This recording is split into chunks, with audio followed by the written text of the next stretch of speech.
darkness surrounds us. It's time to light up the night. It's time for Zero Dark 30 with John. Yay! Cut out the jibber jabber. Don't be babbling like a fool. Say what you got to say. That's all. Then shut your dang pie hole. Hey everyone, welcome back to the Prepared Mind channel. Nope, they haven't removed us 100%. I wonder how many people are finding us on YouTube. Pretty tricky business there. I don't even know if anyone's finding us on our backup channel, to the backup channel, that's correct, to the backup channel. That's how buried they now have us. Have you, have our message, have the words. But folks, the facts keep coming. It's not jibber jabber. That comes from Washington, D.C. That comes from Biden. What do we have, though, folks? Well, we have stores in Portland. Everything from mom and pop coffee shops to major corporations pulling out, leaving Portland, San Francisco, Chicago, New York City. What's the problem? Rampant crime. Crime, folks, that means assault, robbery, battery, thievery, break-ins, carjackings. Oh yeah, it's there. Now, a couple of years ago, I talked to a friend of the show, a Chicago Police Department member. And I said, look, man, I see these robots. They want robots to patrol the streets. Dystopian police state nightmare. Robots that, as we discussed the other day, have no empathy. They have no morality. They don't care. They just follow a program. And if you go too far AI and let them make their own decisions, they'll decide all humans are bad for them. So what do we have going on? Well, I mean, first off, the now former Chicago PD, he said, no, they wouldn't do that. Well, lo and behold, they continue to try and roll this out. And I continue to think about the topic. What is the topic? How do cities control crime? Right. Well, we can't have police officers out there. They're racist. You can't have no policemen out there because crime goes crazy. So what's the solution? The solution is, well, robots. Because robots aren't racist, even though I'm sure someone will claim they are. But robots, folks, don't cost as much money as humans do. Right? Human life is far more valuable than a robot. And it's usable life. So who is trying this again? None other than New York City's Mayor Adams, Democrat moron extraordinaire.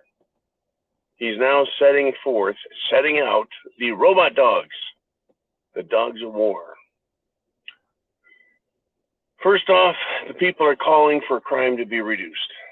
They're screaming, get the cops back on the streets. What cop in his right mind would want to be a cop in New York City, in Portland?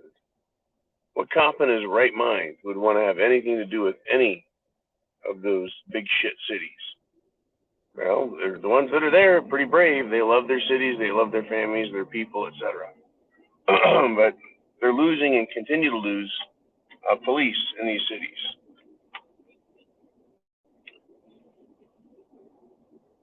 And these policemen, right, they want money, they want retirement, they want medical benefits, they want health benefits, right? There's a lot of insurance requirements that go into having police on the street because, you know, they're racists.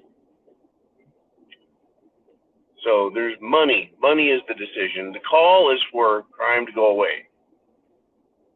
The call is for racism to go away.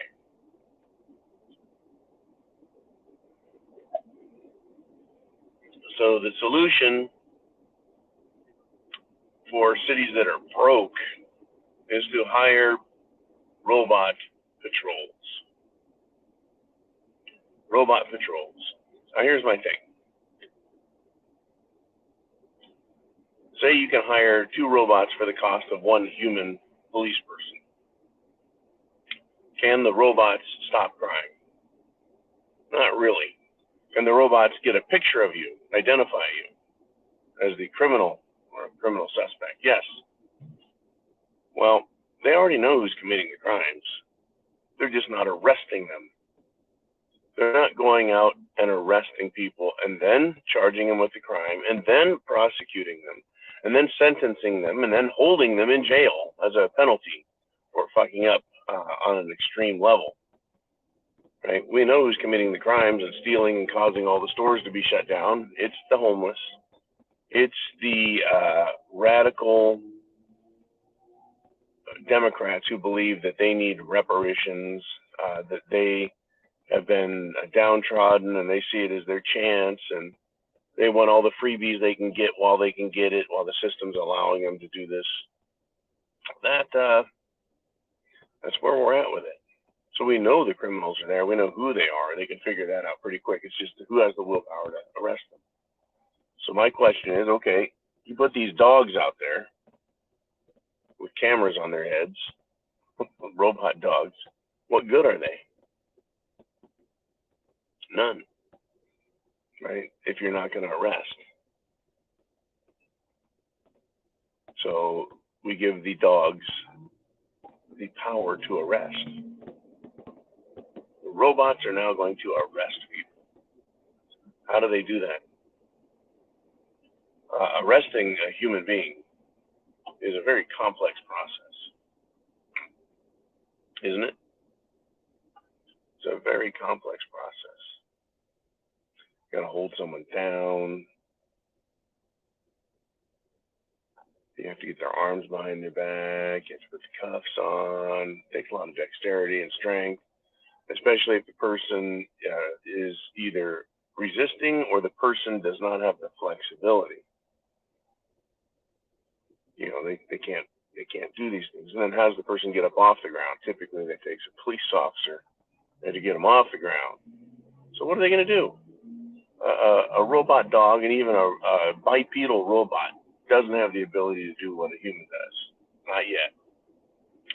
So what is the solution? How does this work? What can we see coming? Well, just give robot dog either taser or gun. That's where this has to go, because they can't do what a human can, but they can shoot you. And fear of being shot by a racist or non-racist dog.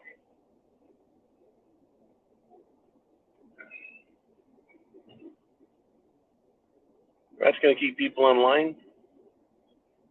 See, that's where it's going. This all benefits folks. Cities who don't want to spend money and pay people to enforce the laws, which need to be enforced to protect the people, to keep businesses going, to keep the city strong, right? All these things that make cities good. So they're going to go the other route that makes their good buddies rich in the military-industrial complex, who want to make robots, who want to make these dogs of war. And trust me, they've been working on these dogs for over 20 years. These other robots they have for over 20 years. They've been pouring money into them, trying to get government contracts, trying to get them out on the street to prove that they can do the job.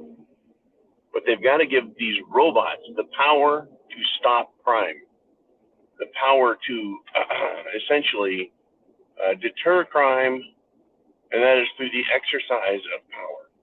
You see, no one would obey any of the government's laws if they're criminally minded, unless the government demonstrated that they have the authority and they're willing to use it. Right? So right now we have police out there. They have the authority to make arrests, and they are more than willing to use it if allowed. And people respect that, or I should say criminals respect that. Good people don't need laws and police officers. Laws and police officers are for bad people. And the bad people, the criminals, do respect it. They understand it. They fear it, and it deters them. The only way for the robots to work is if they're given great authority and power, and then they exercise it. to the point where criminals stay the hell away. I would suggest RoboCop is a movie to watch about a dystopian future in a city where they're trying to save money and the military-industrial complex wants to make a lot of money by replacing humans with an intelligent robotic officer. But in the movie, it demonstrates that, well, the intelligent robotic officer is more than willing to just shoot the shit out of everybody and everything.